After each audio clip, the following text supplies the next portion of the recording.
Hello guys, আসসালামু আলাইকুম। আজকে একটি রেসিপি নিয়ে আসলাম, কোরাল মাছ রান্না করে দেখাবো। আপনারা দেখতে থাকুন আমি কিভাবে রান্না করি। এখানে 800 গ্রামের মতো কোরাল মাছ নিয়ে নিছি, ভালোভাবে ধুয়ে কেটে পরিষ্কার করে। এখন আমি ম্যারিনেট করব। সামান্য লবণ দিয়ে দিলাম,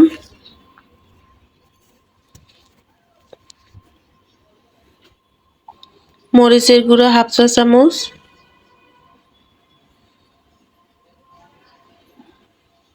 হলুদের গুঁড়ো হাফ চা চামচ, সামান্য একটু সরিষার তেল দিয়ে আমি ভালোভাবে হাত দিয়ে মাখিয়ে নেব।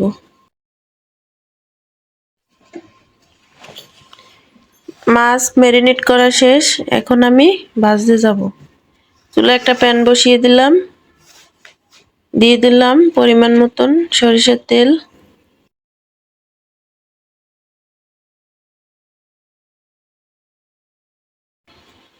তেলটা গরম হয়ে আসলে দিয়ে দেব ম্যারিনেট করা মাছ।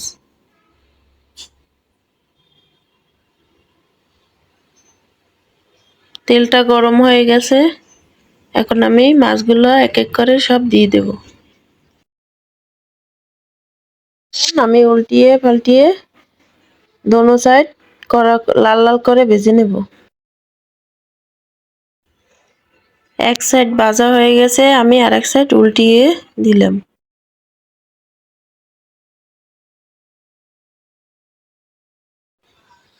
লাল লাল করে মাছ ভাজা আমার হয়ে গেছে।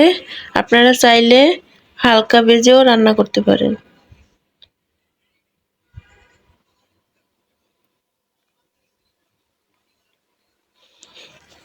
এখন মাছ ভাজা তেলে আমি দিয়ে দেব 1 কাপ পরিমাণ পেঁয়াজ কুচি। পেঁয়াজটাকে আমি ভেজে নেব একটু লাল লাল করে।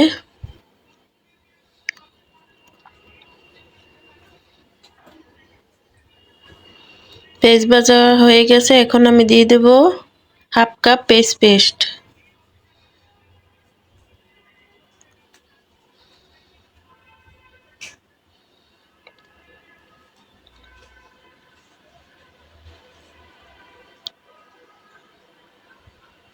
আর দিয়ে দিব আদা রসুন পেস্ট 3 চা চামচ।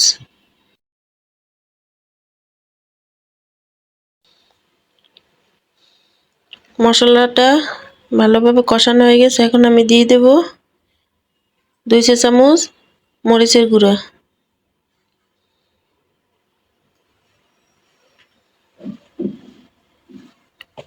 1.5 চা চামচ হলুদের গুঁড়া,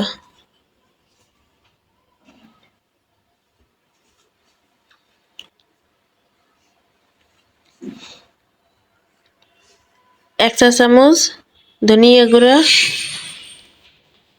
হাফ চা চামচ জিরের গুঁড়া, দিয়ে দিব স্বাদ মতো লবণ। এখন ভালোভাবে নেড়েচেড়ে কষিয়ে নেব। দিয়ে দিলাম হাফ কাপ পানি। পানিটা দিয়ে আমি ভালোভাবে কষিয়ে নেব। মশলা আমার কষানো হয়ে গেছে, মশলা থেকে তেল বের হয়ে আসছে। এখন আমি 3 কাপ পানি দিয়ে দেব মাছ রান্নার জন্য। দিয়ে দিলাম 1 চা চামচ গরম মশলার গুঁড়া।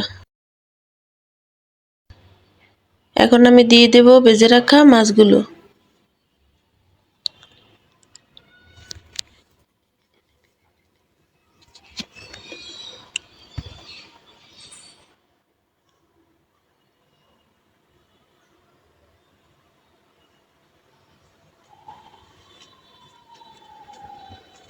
এখন দিয়ে দেব মাঝারি সাইজের 2টি টমেটো। দিয়ে আমি ঢাকনা দিয়ে রান্না করে নেব আরো 10 মিনিট। মাছ রান্না আমার প্রায় হয়ে গেছে, এখন আমি দিয়ে দেব 1 চা চামচ ভাজা জিরার গুঁড়ো।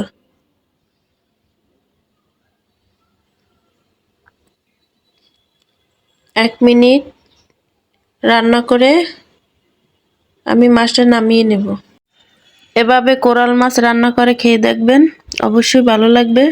আমার রান্নাটা যদি ভালো লাগে কমেন্ট করে জানাবেন, লাইক করবেন, শেয়ার করবেন।